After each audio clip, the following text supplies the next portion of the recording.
అసలు చూసినట్లయితే per capital income అండి, పర్ క్యాపిటల్ ఇన్కమ్ తగ్గింది అంటారు. చెప్తాను చూడండి. ఆంధ్రప్రదేశ్ రాష్ట్రము 2018-19 లాస్ట్ సంవత్సరం తెలుగుదేశం రిజిమ్లో మన పర్ క్యాపిటల్ ఇన్కమ్ వచ్చేసి 1,54,031 రూపాయలు. అయితే అప్పటికి పెరుగుదల వచ్చేసి 13.98%. అయితే 2015-16 నుంచి 2018-19 చూసినట్లయితే ఆ పీరియడ్లో 2018-19 1,54,031 రూపాయలు అయితే పెరుగుదల వచ్చేసి 11.38%. సేమ్ థింగ్ 2019-20 నుంచి 22-23 చూసినట్లయితే 2022-23 సంవత్సరంలో 2,19,518 రూపాయలు పెరుగుదల వచ్చేసి 13.98 అంటే 14%. ఎవరు ఎక్కువండి? 18-19లో ఉన్న 11.4% ఎక్కువనా, 22-23లో ఉన్న 13.98 అంటే 14% ఎక్కువనా? అదేవిధంగా per capital income at current prices and growth rates చూస్తే 2018-19లో ఆంధ్రప్రదేశ్ రాష్ట్రము 1,54,031 రూపాయలు ఇప్పుడు ఏదైతే చెప్పినానో అంతటితో 18వ ర్యాంకులో ఉంది. భారతదేశంలో 18వ స్థానంలో ఉంది. అయితే పెరుగుదల, అప్పటి పెరుగుదల చూస్తే 11.38% ఏదైతే చెప్పానో ఇంతకుముందు, అప్పటి పెరుగుదల ప్రకారం చూస్తే భారతదేశంలో 13వ స్థానంలో ఉంది. అయితే అదే 2022-23కి వచ్చేటప్పటికి ఆంధ్రప్రదేశ్ రాష్ట్రము నేను చెప్పిన 2,19,518 రూపాయలు ఏదైతే ఉందో భారతదేశంలో 7వ స్థానంలో ఉంది. పెరుగుదలలో చూసినట్లయితే 13.98 ఏదైతే 14% ఇంచుమించు నేను చెప్పినానో 6వ స్థానంలో ఉంది. అంటే 2018-19 వాళ్ళ పీరియడ్లో మనము 18వ స్థానము పర్ క్యాపిటల్ ఇన్కంలో ఉంటూ పెరుగుదల మాత్రము 13వ స్థానంలో ఉన్నాము. ఈరోజు మనము 22-23కి వచ్చేటప్పటికి పర్ క్యాపిటల్ ఇన్కంలో 7వ స్థానంలో ఉంటూ పెరుగుదల 6వ స్థానంలో ఉన్నాము. లేదండి ప్రగతి ఎట్లా చెప్తున్నానండి? చెప్తాను, అన్నీ చెప్తాను. అయిపోయింది, ప్రెస్ కాన్ఫరెన్స్ అయినా చెప్తాను. మధ్యలో ఆన్సర్స్ క్వశ్చన్స్ అంటే కష్టం కదా. అదేవిధంగా అన్నీ మీ క్వశ్చన్స్ అని లాస్ట్లో ఆన్సర్ చేస్తాను. ఈజ్ ఆఫ్ డూయింగ్ బిజినెస్ అండి. ఈజ్ ఆఫ్ డూయింగ్ బిజినెస్లో మేము నెంబర్ 1 అన్నారు. ఈజ్ ఆఫ్ డూయింగ్ బిజినెస్ చూసినట్లయితే 2015లో 2వ స్థానంలో ఉంటూ 2017-18కి వచ్చేటప్పటికి 1వ స్థానంకి వచ్చి రావడం జరిగింది. కరెక్టే. కానీ అప్పుడు ఈజ్ ఆఫ్ డూయింగ్ బిజినెస్ ఏ విధంగా లెక్కేసేవాళ్ళు? మనము సంస్కరణలు ఏవైతే చేస్తున్నామో అనే ప్రకారంగా ఈజ్ ఆఫ్ డూయింగ్ బిజినెస్ లెక్కేసేవాళ్ళు.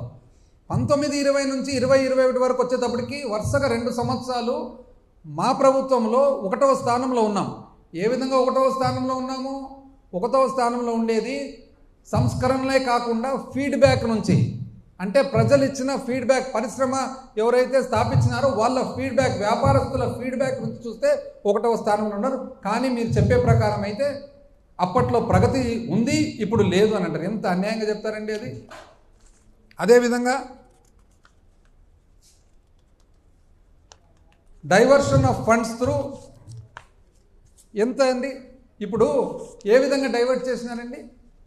ఇప్పుడు లిక్కర్ ఏదైతే అమ్ముతామో ప్రభుత్వం లిక్కర్ సేల్స్ చేసినప్పుడు దాంట్లో ఒక 6-7 రకాల కాంపోనెంట్స్ ఉంటాయి. ఒకటి లైసెన్స్ ఫీ, ఒకటి ఎక్సైజ్ డ్యూటీ, ఒకటి అడిషనల్ ఎక్సైజ్ డ్యూటీ, ఒకటి ప్రివిలేజ్ ఫీ, ఒకటి ఏఆర్ఈటీ, ఒకటి ఆర్ఈటీ, ఒకటి స్పెషల్ మార్జిన్, అదర్స్.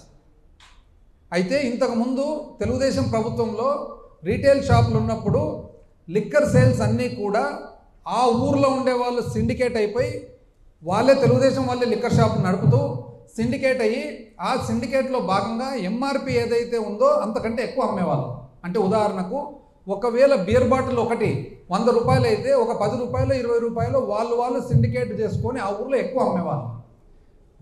మా ప్రభుత్వం వచ్చిన తర్వాత ప్రభుత్వం ఎప్పుడైతే సేల్స్ స్టార్ట్ చేసిందో ఆ సేల్స్ స్టార్ట్ చేసిన తర్వాత ఆ అన్ఆథరైజ్డ్గా అనధికారికంగా ఏదైతే ఎక్కువ రేట్ అమ్ముతున్నారో అందాజుగా అది ఎంత అని కనుక్కొని దాన్ని ఏఆర్ఈటీ, అంటే ఉదాహరణకు 100 రూపాయల బీర్ ఒకవేళ 110 రూపాయలు అమ్మే పాట అయితే ఆ 10 రూపాయలు అనధికారికంగా ఏదైతే వసూలు చేస్తూ ఉన్నారో అది ఏఆర్ఈటీ అని పెట్టి, ఆ ఏఆర్ఈటీ అడిషనల్ రీటైల్ ఎక్సైజ్ ట్యాక్స్ పెట్టి, ఆ ఏఆర్ఈటీని ప్రభుత్వంకు సంబంధించిన స్టేట్ డెవలప్మెంట్ కార్పొరేషన్కు సంబంధించిన అప్పు దిద్దేదానికి ఎస్క్రో చేసి, ఆ అప్పు కూడా ఏ విధంగా చేయడం జరిగింది, అది చట్టపరంగా అసెంబ్లీలో చట్టం చేసి చేయడం జరిగింది. ఆ అప్పు కూడా దేనికి? కేవలం 4: రైతు భరోసా, అదేవిధంగా ఆసరా, అదేవిధంగా చేయూత, అదేవిధంగా అమ్మఒడి. కేవలం 4 కార్యక్రమాలకు మాత్రమే. అంటే ఒక మందు సీసా అమ్మితే మందు సీసా మీద అనధికారికంగా ఎవరైతే సంపాదిస్తున్నారో అనధికారికంగా సంపాదనను అధికారికంగా తీసుకొని ఆ డబ్బులతో మాత్రమే ఈ 4 మంచి స్కీములు జరిగితే దాన్ని అన్యాయం అండి అని అన్నారు. మరి ఈరోజు మేధావులు కదా, మేధావులు అయితే మరి ఏ విధంగా మీరు 2 నెలలు అయినా కూడా ఇంచుమించు అదే సేల్స్ నడుపుతున్నారండి? ఎందుకు నడుపుతున్నారు అదే సేల్స్? అదేవిధంగా స్టేట్ ఫైనాన్షియల్ కార్పొరేషన్ ఏదైతే పెట్టినారో ఏమన్నారు? Rerouting diversion of funds. Maritime board, Streenidhi, mineral development corporation, ఇటువంటివి ఎన్నో సంస్థలు. వాస్తవానికి ఈ సంస్థల్లో ఏవైతే డబ్బులు ఉన్నాయో ఆ డబ్బులన్నీ కూడా అవి బ్యాంకుల్లో పెట్టేవాళ్ళు, అవసరానికి మాత్రం వాడుకుండేవాళ్ళు. బ్యాంకులు ఏదైతే పెడుతున్నారో ఆ బ్యాంకు బదులు స్టేట్ ఫైనాన్షియల్ కార్పొరేషన్ సర్వీసెస్ అని చెప్పి ఒక కంపెనీ ఫ్లోట్ చేసి, ప్రభుత్వ కంపెనీ, ఆ కంపెనీలోకి తీసుకొని ఆ బ్యాంకు కంటే కూడా 1.5% ఇంచుమించు ఎక్కువ వడ్డీ ఇస్తూ ఆ డబ్బులను ప్రభుత్వ ఖర్చులకు వాడడం జరిగింది. తప్పేముందండి దీంట్లో? ఏం తప్పుంది? అంటే బ్యాంకులో పెట్టినారు, బ్యాంకు బదులు 1.5%, 0.5% ఇంకా ఎక్కువ వడ్డీ ఇవ్వడం జరిగింది. అదే కంపెనీలోకి తీసుకోవడం జరిగింది. ఆ కంపెనీ ఏది? Under the companies act. అది ఎవరు? ఆర్బీఐ కింద ఉండే కంపెనీ. అది ఆడిట్ ఎవరు చేస్తున్నారు? సిఏజీ చేస్తుంది ఆడిట్. ఏ విధంగా దీన్ని తప్పంటున్నారు? దీనివల్ల చాలా చెల్లాచెదురు అయిందంట. ఎట్లయితుందండి చెల్లాచెదురు? ఇంకోటి state spending beyond states resources. అంటే మన శక్తి కంటే ఎక్కువ ఖర్చు పెడుతున్నారు. ఎట్లయిందండి? ఇప్పుడు మీరు చెప్పారు కదా ఇంతకుముందు పేజ్ 30లో ఏమని చెప్పినారు మీరు? ఈ విధంగా చాలకొస్తున్నాయి డబ్బులు. మీరు చెప్పండి సమాధానం మీరే. అన్నిటికంటే ఎక్కువ జీతాలు భత్యాలు 90 చిల్లర వేల కోట్లు. అదే కదండి హయ్యెస్ట్. మీకు తెలిసే కదా జరిగింది. 42% పిఆర్సీ ఫిట్మెంట్ మీరు ఇచ్చిన తర్వాతనే కదా పెరిగిండేది. ఈరోజు నెక్స్ట్ 33,000 కోట్లు వెల్ఫేర్ పెన్షన్స్. మీకు తెలిసే కదా జరిగిండేది. మీరు మంచి అనుకున్నారో ఇంకోటి అనుకున్నారో మీరు చేసినారు. మీరు చేసడం వల్ల పెరిగింది, అయిపోయింది. మీరు చేసినారు, పెరిగింది. మళ్ళీ దానివల్ల మీరెందుకు బాధపడుతున్నారు? వేరే వాళ్లకు ఎందుకు ఆపాదయాలను చూస్తున్నారు అనేది పాయింట్. అన్నిటికంటే ముఖ్యం అప్పు, రాష్ట్ర అప్పు. అబ్బా అసలు అప్పు గురించి చూస్తే అసలు ఎంత అన్యాయంగా అప్పు గురించి ఎడాపెడా అప్పులు, పైగా ఓడి ఈనాడు ఏమాత్రం తగ్గని రాష్ట్ర ప్రభుత్వ రుణాలు. మంచిది. అప్పులతో నెట్టుకొస్తున్నాం యనమల రామకృష్ణుడు గారు. అప్పులపై అబద్ధాలు, ఏబిఎన్ ఆంధ్రజ్యోతి. కొత్తగా ఇంకొక 1000 కోట్ల అప్పు. అబ్బా. అప్పుల్లో సరికొత్త రికార్డు. అబ్బా. ఇదెవరు? ఈనాడు. మరో 1000 కోట్లు అప్పు. ఈనాడు. 3,000 కోట్లు అప్పు. ఈనాడు.